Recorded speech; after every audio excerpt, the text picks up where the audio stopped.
Hi guys, and welcome to another Didulot Experience video. I know that I've been some kind of away from DCL streaming and video production, but as many of you may or may not know, I have slowed down my pace on this game due to the Wonder Girl, Batgirl meta team that are so boring to fight. And yeah, it's been a good way to counter them with the introduction of two new heroes that are Brainiac and Zod. And I've been asked about Brainiac.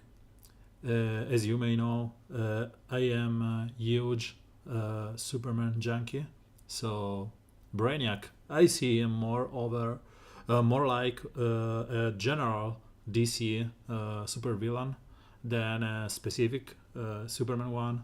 But his lore is directly connected to the bottling of candor, and it's basically to me a Superman villain, and then everything else. The other one released was Zod. He is basically a Deadshot airgun in disguise.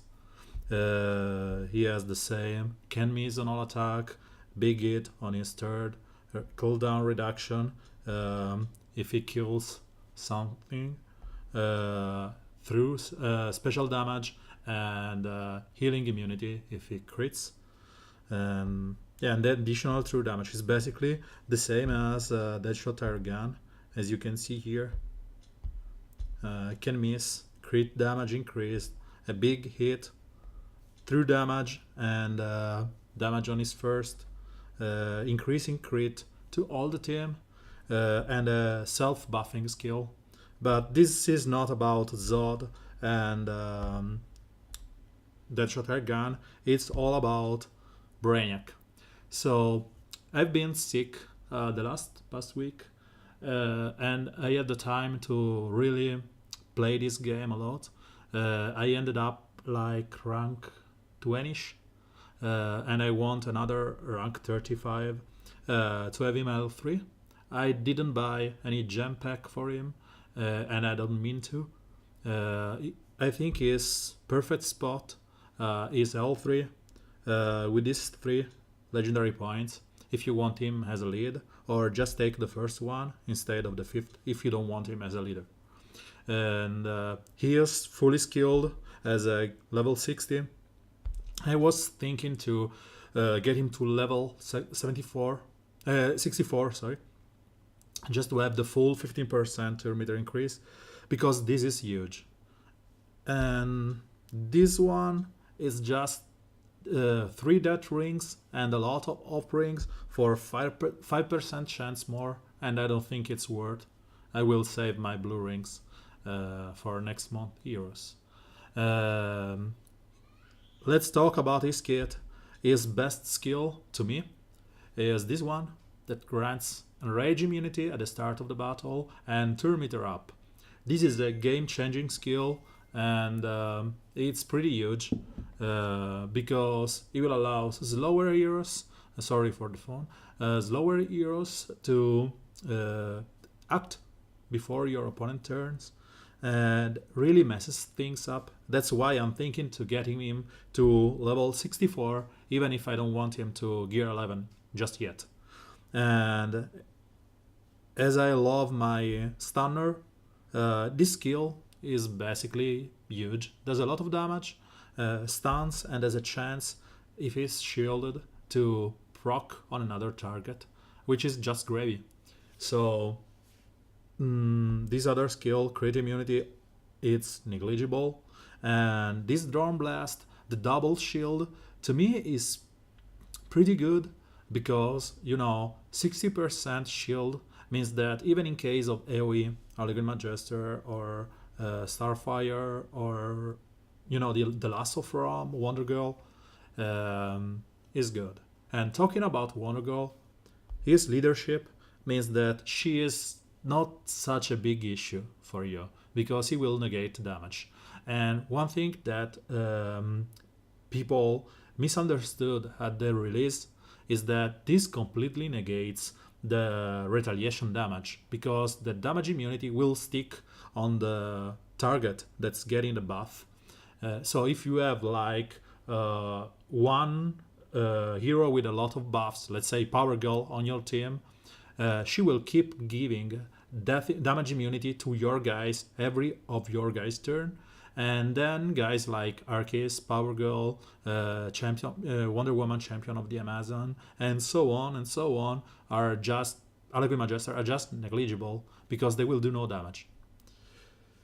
So, all that said and done, I've been asked to test him, and I don't want to get him to gear 11 because as a free-to-play, I still have the resources to get him to gear 11. I have the gear, and I suppose I still have the orbs, as you can see. But the issue is that I want to save the resources because we don't still know what will happen to PvP or next month, or the general changes that can happen to the game. So I'd rather wait until the very moment to upgrade him, and I think that I want to wait until I have him at Legendary 3 to be able to get the legendary points I want.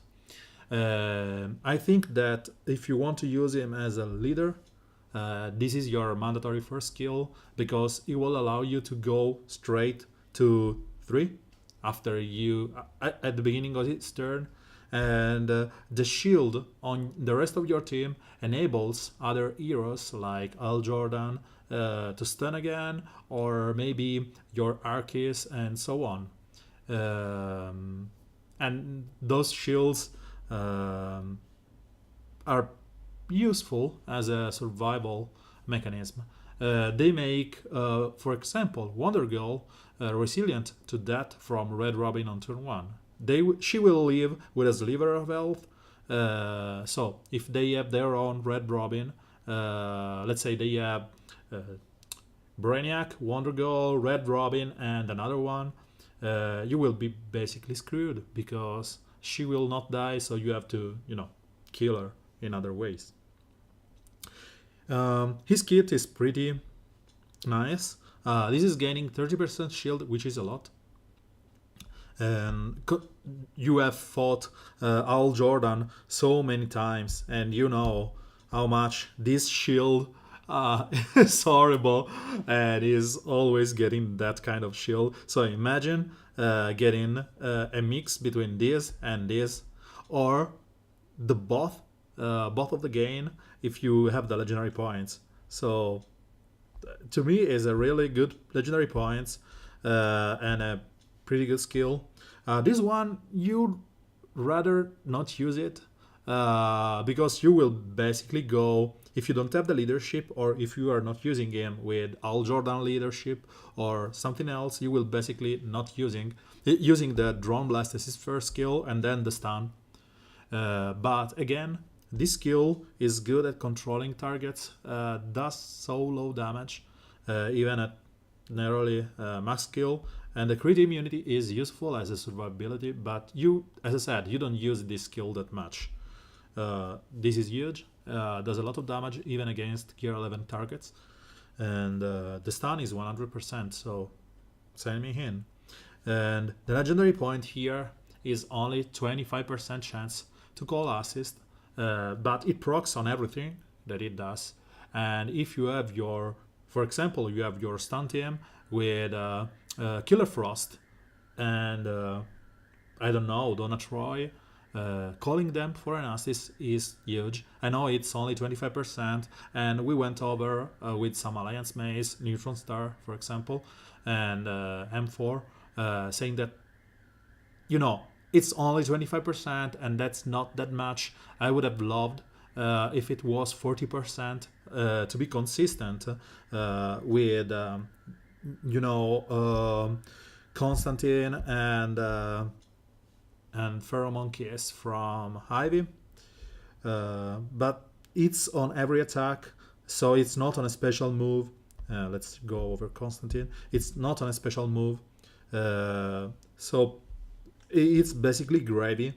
So it's a good third skill, It's not one of your first. I'm tempted to get this one first, and as you have noticed, I'm not even taking this because I wanted to record the video for my Alliance friends. I'm a bit late. I know that Wales already have him at L4, L5, and there are plenty of videos here. But again, this is it. So he has a really cool kit. He is a huge character because of that thermometer up and the enrage.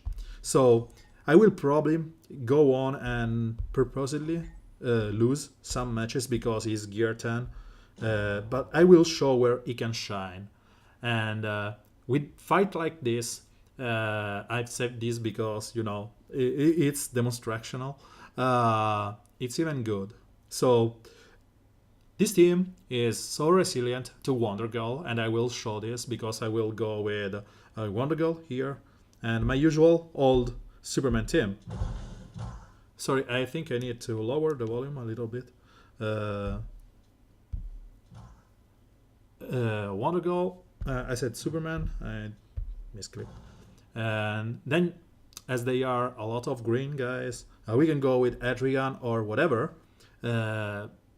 But Adrian sounds to me like a little bit of an overkill. So I will probably go with something else, maybe just Swampy.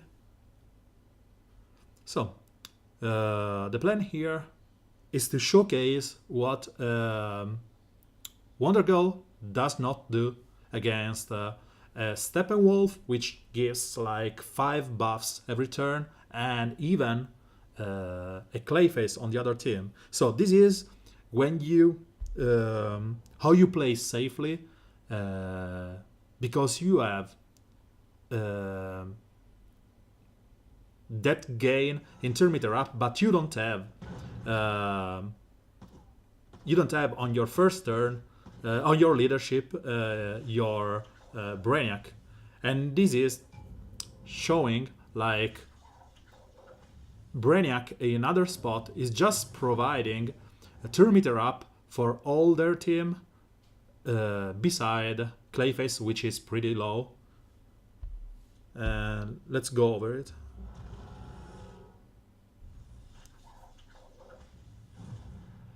So if you don't use your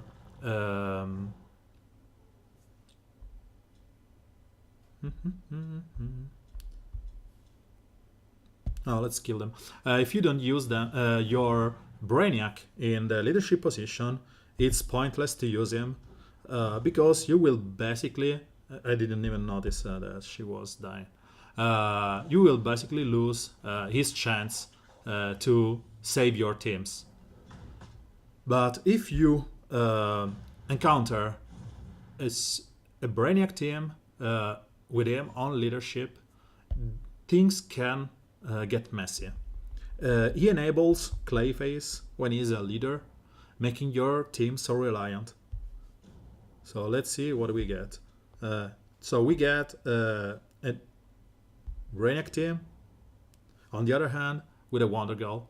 And what I wanted to show here is his ability.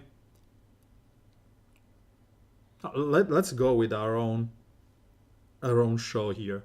So this is a fight that you always gonna rely on RNG when you face them like this before, because you will basically saying, okay, if my Red Robin gets enraged, I'm screwed, because he will miss on Harlequin Magister and they will get crit immunity and you will basically lose. So let's go on here and see what it goes. If we get enraged, don't worry, I will just reset the game. And then I will show what a Gear 10 Brainiac does. So nothing gets enraged here. You can go and purge Harlequin Magister, and this is the best case scenario. You kill Wonder Girl and you have free reign here. Basically, you are able to just control the match to a degree. I will probably miss on 2 on some niche case.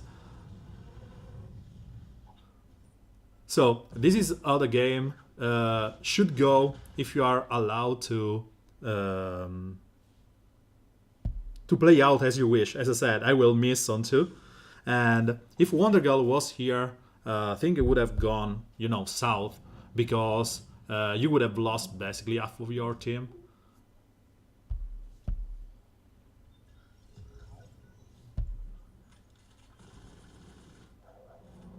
Okay, I don't want to go on. I don't think I will easily lose this one.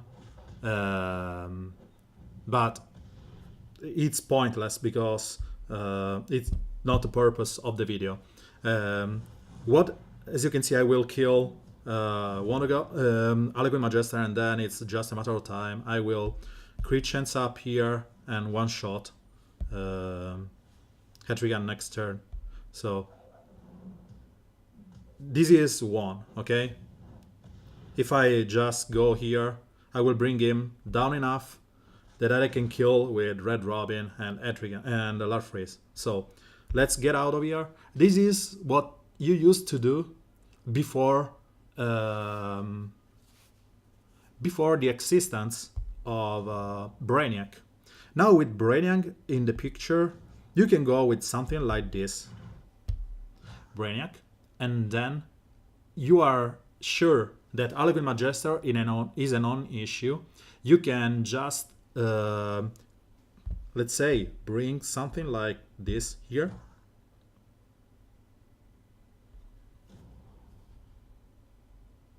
I know that Brainiac will just die to Etrigan, but if he's gear 11, he will not. So here you are sure that you don't have any kind of enrage and stuff. And as you have noticed, all my guys have higher turn meter than they are supposed to because of Brainiac is 15% increase. So you are basically saying here, okay, I don't care what happened to the game because I will be able to just repeatedly kill them. So you can just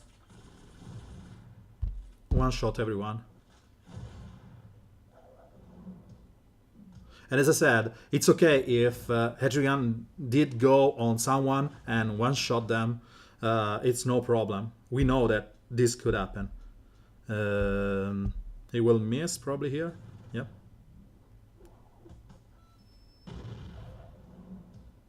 Because, as I said, I have Brainiac in gear 10, which is a really big issue.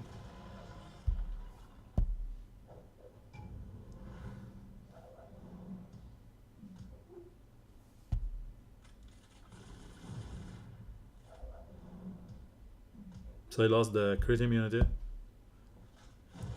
And he's gone. So this is a reliable way to 3-star this team that before were based around RNG. Let's find another team that's rocking Aliquid Magister. NW. So this other team is the same. You are basically using some way of how can I say it, control of the game because you are faster because of that 15% turn meter up compared to whatever. As you can see, your team starts with an increased turn meter up, and then this Etrigan doesn't even have the crit immunity, so we'll basically just destroy him. But the fact that you have the ability to start the game with increased turn meter up means that many of your guys will go before them. So we know that we will miss here, right?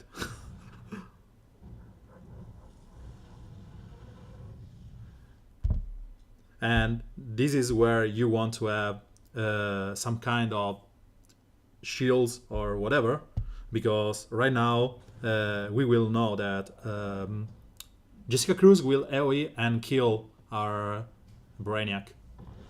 It's okay, as I said, I'm not here to showcase wins or whatever. I just wanted to show what they increase in turn meter up and don't go again. Okay, so she got the double. The increase in turn meter up can do for a character like him, and it's pretty good. So let's go over some kind of different approach here, and let's just showcase.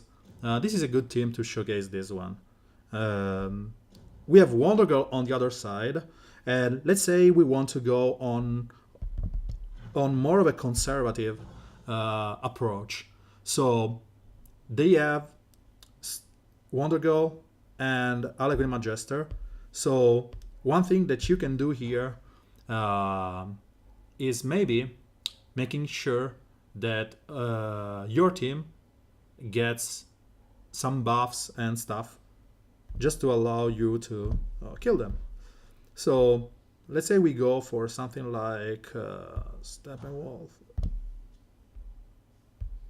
Okay, so the turn meter here should be okay. So Brainiac is last because he's in gear 10 and he is just 110. So 106 is Brainiac. Then we have Steppenwolf, who is 106 too. So Steppenwolf will go after Brainiac. And then we have him, that's 100. And now we want to have someone else that maybe is slower or is just able to do some damage. 105. So let's go like this, just to showcase what a gear 10 without any legendary points Steppenwolf can do. So as I said, the plan is I'm going against 2 blues, so it's just a suicide. I just want to showcase what you can do with Brainiac leadership. So no one should die here. Okay, fine. And then you have the you ignore the retaliation because of that, because he's still immune. And then you have the death immunity on everyone. You buff up here. And then you can just go nuts with him, because here Wonder Girl will do nothing.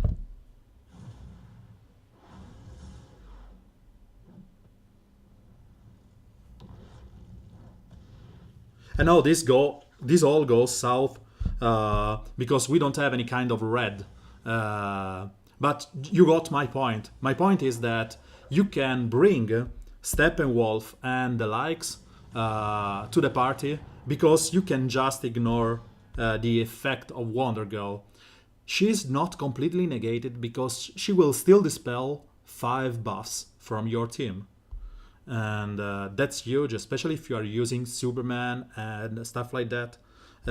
But having maybe a better team, it will allow you to just capitalize on the fact that your team cannot take any damage. One team that I was really trolling around, was this variation of a stun team that I was using. I was using, as you may know, the Red Robin. I was using this one. And then I said, okay, this will do nothing because we have no real damage dealers. And we will still able to miss here. But let's see what it can do.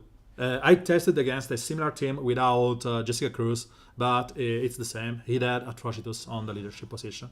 So, as you can see here, the major scare that you had is that Donna Troy alone was not a solution to your opponent team.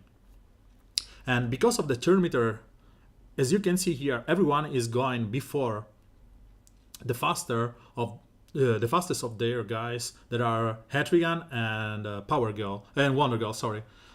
So, and if here Brainiac had the stun as his legendary point, or the leadership as the legendary point, it will all be different, because the leadership allowed him to have the shields that meant I could have stunned someone on turn 1. So let's go over Wonder Girl. No stun here, it's okay. And I'm okay because of the awareness from Donna Troy. So I can go here. I need to get that shields up turn 1. And you can now start with a stance if you want. Never lucky, no stun here. So let's go over this.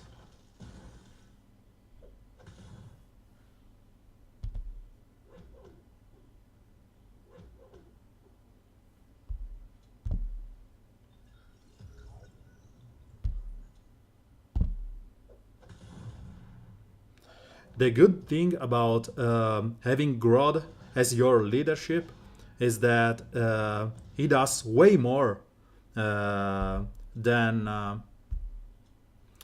it's her turn next. So he does way more than Brainiac. Brainiac is good because he will shield your guys, but Grodd would have allowed me to have a lot of buffs on, like speeds up, intelligence up, making Killer Frost a big, huge damaging dealer. And consider this with a 60% increase.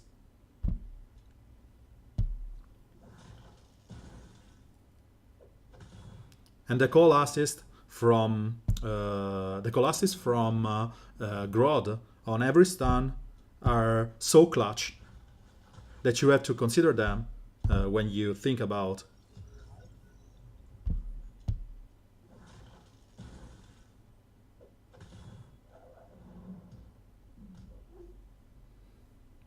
And the call assist would have been really good here, allowing us to have increased damage from Killer Frost. These would have all been call assist.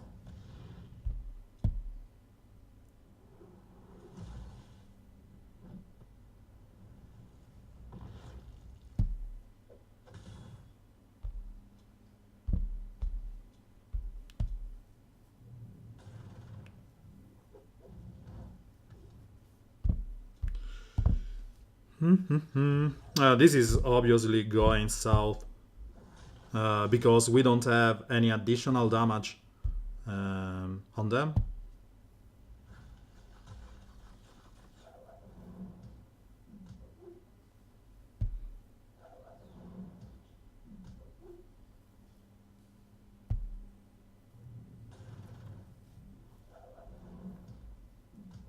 As soon as she goes, oh, we are still in it. And okay, so Brainiac will go faster and is able to stun Jessica Cruz. Finally I got a proc on nope.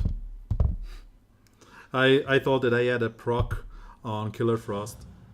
So this team faced with Grodd would have been a smoother walk in the park if I didn't get enraged on the first turn on Harlequin Majester. So let's go over it.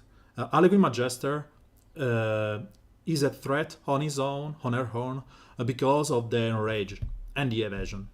So Brainiac will negate the enrage part, but to me, Grodd is a better lead because of the increased buff and call assist that you get, because this, when you kill someone, you will buff everyone else. When someone is stunned here, you will call an assist and give speeds up, intelligence up, and then the leadership is just huge, because you have a 70% chance to gain 3 speed ups and call an assist, which is basically your best of the buck situation that you can have. And this stealing the intelligence up on Zod, Jessica Cruz, Etrigan, Larfreeze, blah blah blah, is so better than Brainiac. But beside that, let's continue and showcase another couple of fights where Brainiac is useful. Let's see if we can find some kind of retaliation teams. Okay, so this is a gear 10. And that's pointless, I suppose. We can showcase.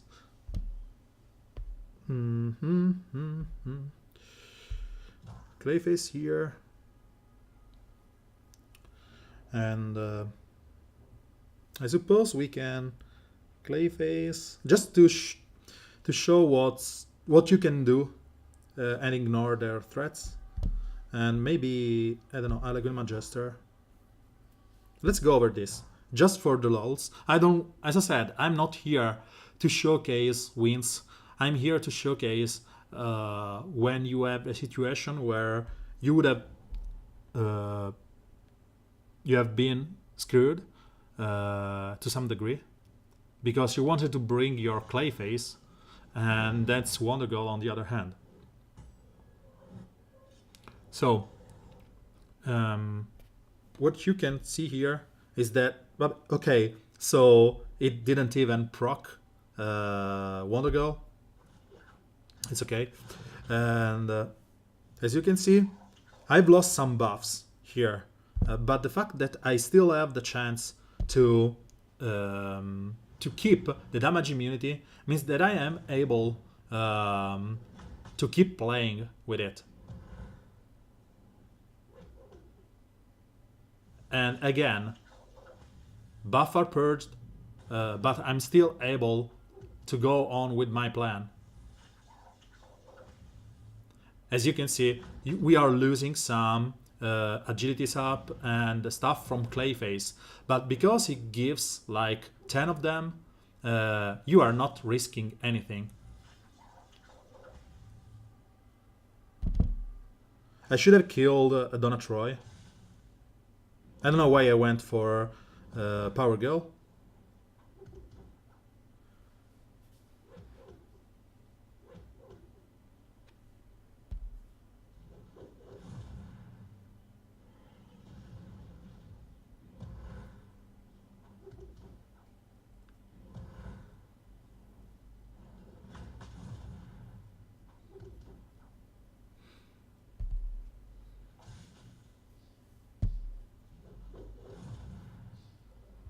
Bye bye, team.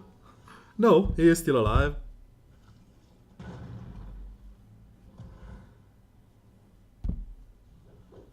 And remember that the retaliation on character only procs when you do damage to them.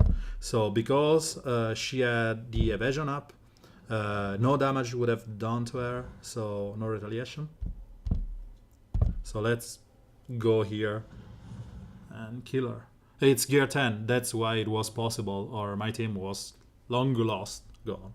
So this is, we took like 6 to 7 whips, basically a full turn of whips beside Alagrin Majester and the second turn, and still our team was not damaged because because Brainiac. So as I said, using him as a deterrent for Wonder Girl is pretty good, even in rank 5. You don't need him at legendary point, because the most annoying teams up to now is Batgirl, Argument Majester, Wonder Girl +1, which is usually Donna Troy or Etrigan or Swamp Thing or Batman Beyond. This is the most common team I think I saw over the last 200 fights, 300 maybe, fights during the last week of my ramp up to rank 25. So as you can see, everything here has become a counter to Batgirl, a counter to Batgirl, random teams, a counter to Batgirl. So the teams are the game is just in a situation where the commercial move by Warner Bros. Was basically wrong, because they allowed us to get a counter to Wonder Girl, and the last fight, if the last fight showed something, is that you don't need him at L5 to be a counter to Wonder Girl, but because you want him at least to have his leadership, and because countering Wonder Girl requires this to be a lead, so you want him to start with a shield, and then you will probably want this one and this one, or because his first skill does no damage, you are gonna to need. It's like Al Jordan, right? So consider Al Jordan. Al Jordan is a weak damage dealer. If you exclude the hammer time, he's a weak damage dealer, which capitalizes on your other teammates to apply some damage, right? So you usually saw him with Arceus, Power Girl, and so on. Brainiac is similar. He does a huge damage on this one, not so much, but it's comparable to the one from Al Jordan on the shield, on the hammer, and then it's like more of a controlling skill on the two and low damage on the first. But because of this point, you are able to squeeze that additional damage, increasing his output. And the additional damage is useful, especially if you have some kind of self-buffing heroes like Starfire or Star Sapphire or Power Girl or Atrocitus and so on, that they benefit from using their basic skill, the usual common call assist team. And the third one is huge in stun team. Still, I think that is the issue with him in stun team is that there's no better lead at the moment than Grodd if you want to go all out. And then you have the best damaging dealer stunner, which is Killer Frost, and you are left with two spots. And in these two spots, you maybe want to have someone like a controlled perfect stun in Aquaman, or maybe you want some kind of double stun in Brainiac, or bear with me, one that I always love is Superboy. But the issue is that you will go on and be energy heavy, which means that a single whip on her turn from Wonder Girl will just destroy you. And the big thing that Donna Troy brings to the table is that beside being a stunner, allows you to have so many awareness from Gorilla Grodd's proc and her own awareness giving. And he has two stunning moves. The first, the basic skill, and the third. So I think Donna Troy is, let's say, mandatory here. And you have left with one spot. So using Brainiac here means that first turn you have to shields up. So using the first skill. Or you have to pray that is called as an assist. And then you can stun guys or double stun them with the second skill and so on. But it's the usual, again, issue with him having a heavy energy team. So, and he doesn't buff himself. So I'd rather still use someone else here, like Aquaman, or maybe even I showed some fight with Starfire because her second skill is a stun and apply some evasion down, and or you know a non-stunner, but it allows us to gain that edge of a turn meter. So I think I want to showcase one last thing against Brainiac, and it's like going with a normal team against a Brainiac team. So the 15% increase in speed means that they will go before many of your team. So as I said before, you usually went with something like this, okay? Let's see what happens.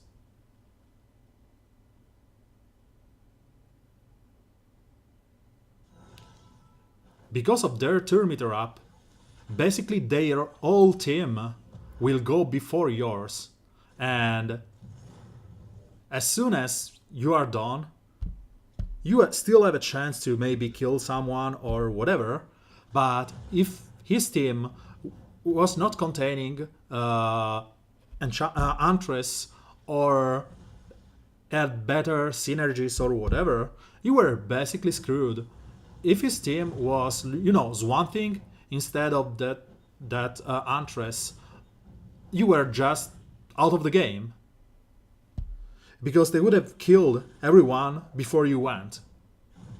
Starfire here would have just destroyed your team because she would have AoE'd your two reds, and then Wonder Girl would have whipped everyone. So, as I said, Brainiac is a huge game changer because it forces you to think twice about turn meter up. And you have to consider that this Brainiac here has the full turn meter up. It doesn't have the gear 11, okay? But it is the full turn meter up. I didn't think about it, but that's 15%, yes. And that's it. So, as I was saying, he's a big game changer. It forces you to think things differently. He's not OP like Wonder Girl, Larfreeze, or Atrocitus was before. He's a niche character. To me, he is way, way, way better than Zod. Just because Zod does nothing. He is just like, how I feel about Bane or Stupid Bane or Deadshot Airgun. To me, Deadshot Airgun is a necessary evil because of Wonder Girl. If she didn't exist, my Deadshot Airgun would have been like Gear 10, Gear 9, I think it was, long before. And when you faced, I'm not going to fight this guy. And when Zod was released, you were seeing a lot of teams like this against Wonder Girl teams, Batgirl, Harley Majestic Wonder Girl team, because you were basically sure to kill them with crits. I even see something like this with Stars of Fire and another cannot miss target. Where is there? I've seen even this played during the release of Zod, because all of these are good against Batgirl, Alagoon Magister, Wonder Girl, Etrigan teams, because Terra cannot miss on her basic. Zod will one-shot everyone, every red, both Batgirl and Alagoon Magister, and you have Starfire bringing the stun and the hit chance down on Etrigan if needed, and Deadshot Airgun killing basically every blue after he is in 101. So, all this wrapping things up, I think Brainiac is a good character even at rank 5. As soon as you have his leadership, you are in a good position against Wonder Girl teams. Because even not fully skilled, it's 95% chance to just survive. In the fight before, I showcased like a lot. I didn't count. I think it was 6 to 7 proc on the whip, and no one died because of that. They died later on because I chose just an honorable team. But he's good. So the leadership is gross. What I love more of his kit is this skill that allows slower heroes like Killer Frost, Donna Troy, and so on to go before your opponents. And the enrage immunity means that you can finally play against Harlequin Magister without caring about her enrages. And because it's a passive and not a leadership, you can still use your favorite leader, may it be Grodd or whoever, Steppenwolf, Batman War, Greatest Detective, whoever. You can use your favorite leader and still have the enrage immunity, which is something that I really hope that happens for a lot of the enrage immunity guys. And the stun, as you may know, I love stuns, is gross. As I said, I think I'm not leveling him before I get him to L3 because of limited resources. And the new month is, on the verge of becoming, it's just like 5 days. So I want to understand who is reworked and, deployed next month. And then I will decide. And as soon as his tournament happens and I have him L3 because I will go nuts for top 35, I will get him to L3 and gear 11 and get those 3 legendary skill. Probably I will just go 1, 3, and 4 because, as I said, I don't want to use him in place of Grodd. So to me, 1, 3, and 4 are better than 5, 4, and 3. But 3 for me is mandatory. And if you want to use him and as a leader, the 5th one is mandatory too, because you will lose 1 turn doing Drone Blast. So to me is just like leadership 5, 3, 4, 1. Non-leadership is 3, 1, 4, whatever.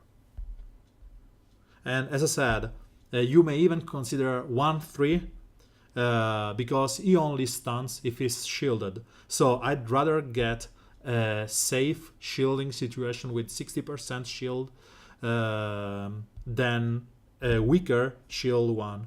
And let me get to mech here. As you can see, he has 29k health, which means that over that you will have to add 60% shields, which is huge to me. So that's it. A really good hero, a really good character. L3, I think it's the bare minimum for him to be what he was meant to be.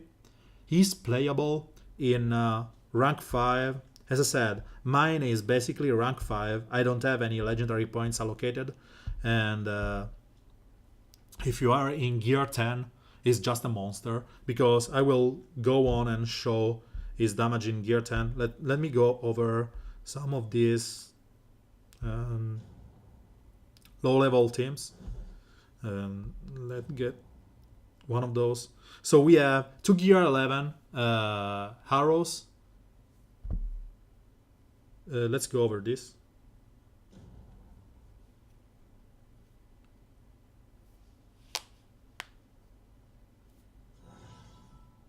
So because of the 15% turn meter gain, Green Arrow Castaway didn't go first. And that's just gross.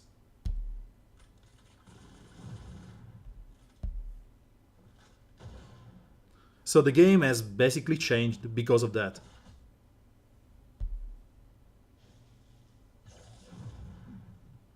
There's Green Arrow that won't die. So as soon as I Don't miss. Yeah, I missed. I wanted to show the damage that that skill does, which is huge. I will need to, slow ball this one. Let's go over this.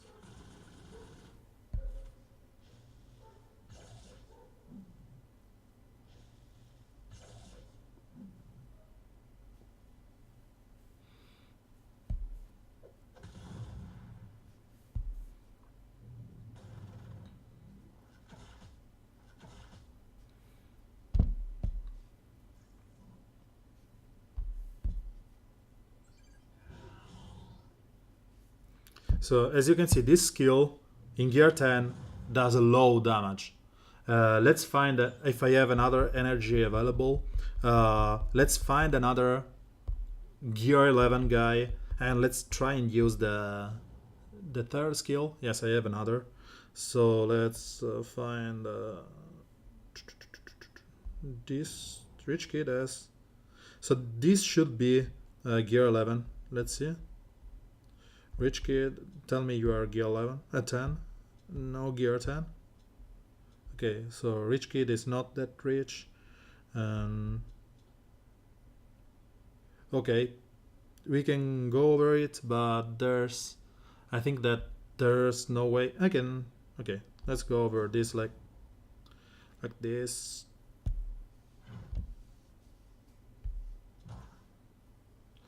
So as I said, just for the purposes of showing his damage. So as you can see, the enrage immunity here is clutch because it allows you to don't care about their turn meter up, their enrage from Harlequin Magister. Let me remove the stupid girl from the equation. And then you have a gear 11 Bane, which is tanky as hell. And this is doing 7.5k damage to a gear 11 Bane, which to me is huge damage. So let me go through the game.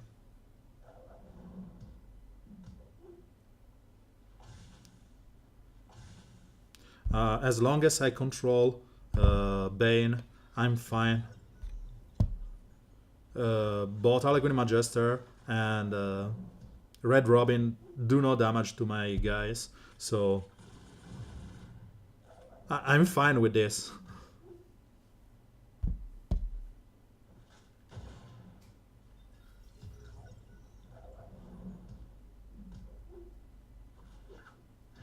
Now imagine that that skill was a double proc. It would have been crazy. The third skill. And as I said, the 15% turn meter is important to me because it allows to play things differently. Where you have a Red Robin on the other hand, and you are scared that. Let's show this. He's a gear 11 and does no damage. It's light damage, so the crit are even lower. As I was saying, he is good. He's really, really good in what he does. He's usable, again, at R5, no legendary points. His third skill does a lot of damage, but a long cooldown. Has a long cooldown. So the fourth legendary points, even if it's a barely 25% chance to proc, to me is mandatory. These legendary points, even if it's only 25, it's mandatory. And as I said before, you may, if you are in gear 10, you may think about bringing this to 64, sorry. Damn English. I fail at English and numbers. To 64 because you will get the full 15%, while the other skill is just more, luck prevention, because this 5% increased damage here, which is huge, but you can live without that. And this does nothing. And this is so low damage that it's not even worth the ring. But this one and this one to max rate to me are pretty good. So 64 is where you want him.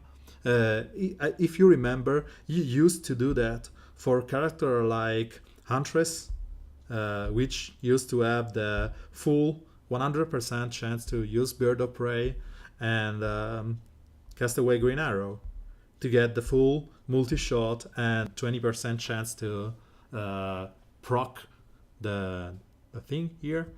So the passive. So if you want, bring him to 60 again, 64 for this skill up, and if you're in gear 10, leave it him as is. He has a low power if you compare him to, let's say, the rest of the roster. In Legendary 1, he's nothing, nowhere to be found. He's lower than a lot of the guys here, and so you shouldn't bother to consider him as something that will change your boards. And in Gear 11, let's go over Mech again. In Gear 11 and Legendary 3 is just 7363 power, which means to me he will be just below Larfreeze, which is here, and he would have been like my 12th hero, so not even top 10. So it's safe to upgrade, comparable to Larfreeze, same legendary level, is lower power, is safe to upgrade, he will not ruin your boards.